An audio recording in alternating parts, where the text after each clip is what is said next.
समस्त मिथिलावासी के हमरा तरफ से बहुत बहुत प्रणाम और आशीर्वादक अपेक्षा रखे। एक छोट सी गजल हम जे हमर कंपोज हमर लिखल बस 2 लाइन सुना रहल छी, अगर नीक लागल तो जरूर आशीर्वादक अपेक्षा रखे छी हम। तो लिया ये गजल।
सब गोटा के बहुत बहुत प्रणाम।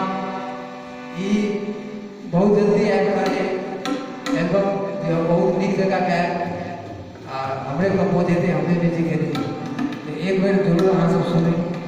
हम अहाँ सबके सुनेलो है बस 2 लाइन।